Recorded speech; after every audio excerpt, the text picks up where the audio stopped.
બોળો એક વાર્તા, ઝવેરચંદ મેઘાણીના કલમે લખાણેલી વાર્તાનું નામ છે બોળો. ખોખરાના ડુંગરમાંથી એક ઘોડે સવાર પરસેવે રેબઝેબ વૈશાખ મહિનાનો ફૂલ તડકો લાગેલો અને બરોબર એ ઘોડો એક વડના ડાળ નીચે બાંધે છે અને એક વાડીમાં જઈ અને બેસે છે, ધોરિયામાં જઈ અને પોતાનું મોં જોવે છે, હાથ પગ ધોવે છે. અને એ ગામ હતું ભૂંભલી. અને એ વાડીનો માલિક હતો સોંડો માળી. સોંડો માળી કો હાંકે છે, દુબળા પતલા બળજ્યા, પૂંછડા આંબળી નાખેલા, કોહ તૂટલો, કોહ બહાર કાઢે ત્યારે એક બોખ માંડી પાણી નીકળે. અને એ દ્રશ્યને જોતો તો એ ઘોડે સવાર હાથ પગ ધોઈ અને પોતે મોં ઉપર પાણી છાંટીને ધ્રુવ ઉપર બેહે છે. ત્યારે વાતની શરૂઆત કરે છે. સોંડો કે કયું ગામ? તો કે ભાવનગર.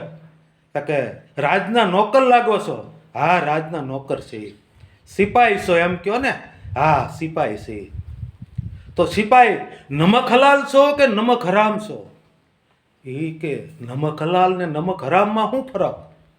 એ કે તમારો ઠાકર છે એ નમક હલાલ છે. અહીંયા પ્રજાનું કઈ જોતા નથી, ખેડૂની પાસે દાણા નથી અને એકલા હાહલા કાળિયાર મારી અને રાણીવાસમાં પડ્યો રહેશે. આવો રાજા અમે ક્યાંય જોયો નથી. આવી ગાળો દેવા મળ્યો. ઘોડે સવારે મોઢું મલકાયું અને મોઢું મલકાવી ત્યાં તો વધારે સોંડો ગાળ્યું દેવા મળ્યો. કસાય જેવો રાજા છે, આમ છે, તેમ છે, કેટલું બધું બોલી ગયા. અને એ ગાળ્યું ખાધી પછી એક તો ભૂખ લાગી હતી, બીજી બાજુ એને કીધું કે મારે કંઈક ખાવાનું હોય તો થોડુંક ખાવું છે. એ તે કે તમે બધાએ કાંઈ અમારી હાટું ધાન રહેવા દીધું છે? બોળો લાવ્યો છે. બોળો એ ઝાડવે એ વડલે બાંધ્યો તો એક ડાળ હારી. એ બોળો એમાં સાસ હોય અને થોડુંક પકવેલું ધાન હોય. અને એ બોળો ઉતારી આપણે જેને થૂલી કહીએ છીએ એ બોળો એક પડિયામાં લઈ અને ઘોડે સવારને આપે છે. અને ઘોડે સવાર એ બોળો ખાય છે. અને એ બોળો ખાધ્યા પછી એને વધારે મજા આવે છે, એટલે કે વધારે મળશે. એ કે અમારી હાટું કાંઈ રહેવા દેવાનો. અને એ બધોય બોળો મહેમાન ગતિમાં ખવડાવી દે છે. અને ઘોડે સવારે ખુશ થાય છે કે આવી ઉદારતા. અને પછી ત્યાં બેહે છે, હાંગ નમે છે. ઘોડે સવાર ઘોડા ઉપર બેહી અને જાય છે ત્યારે પૂછે છે તારું નામ શું? કે મારું નામ સોંડો માળી. એ કે પાછો બોળો ખાઈને કાંઈ દગો તો નથી કરવાનો ને બાપા? એ કે ના ના, ક્યારેક ભાવનગર આવો તો આવજો.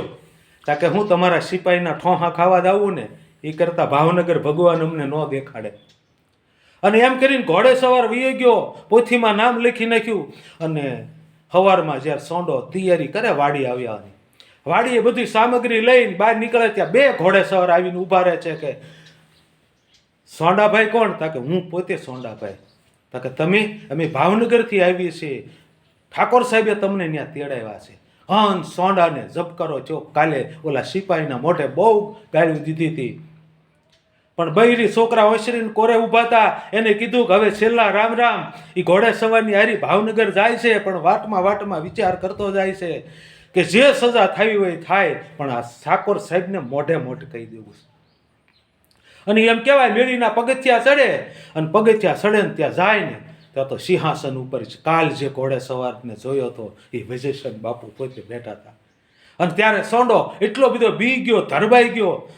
ત્યારે વિજયસન બાપુએ કીધું કે આ બે પડખે બેસ. બીતો નહીં હો.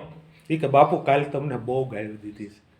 અરે પ્રજા દુઃખની વાત અમને ન કહે તો કોને કહે? તમે તો અમારા સોરું કહેવાય, અમે તમારા માવતર કહેવાય. માવતરને ગાળી મીઠી લાગે.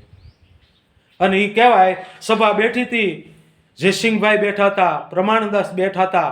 એને બધાને કાલની વાત કરે છે કે એટલી બધી બોળામાં મજા આવી, એટલી બધી એની ગાળ્યુંમાં મજા આવી. આજ મહેલમાં મીઠાઈઓ આપો ને એની કરતાં બોળો મીઠો લાગ્યો. અને કહે છે વજીરને કે એક તાંબાનું પત્ર લાવો. અને તાંબાનું પત્ર લાવ્યા પછી એમાં લેખ લખી દેશે કે સોંડા તારે જમીન કેટલી છે? કે 100 વીઘા. 12 હાથીની એને જમીન લખી દો, 100 કોહની એને વાડી લખી દો, 12 બળદ આપો, 20 કળશી દાણા આપો અને 4 ભેંસો આ બધું બોળા લખાવી નાખ્યું અને મહારાજાએ કીધું કે આ બધું આપું છું ને એ આ બોળો ખવડાવ્યો ને એમાં આ બધું ભેટ આપું છું. અને પછી માથે મદ્રાસી શેલું બાંધી અને ભૂંભલી હુજી મેકી જાય છે. આવા હતા રાજા, આ હતા વિજયસિંહ બાપુ, આ હતી પ્રજા, આ હતી રાજા. આ મારું ભાવેનું હતું. આ મારો વિડીયો કેવો લાગ્યો શેર કરજો, કોમેન્ટ કરજો, ફોલો કરજો અને બધાને જય શ્રી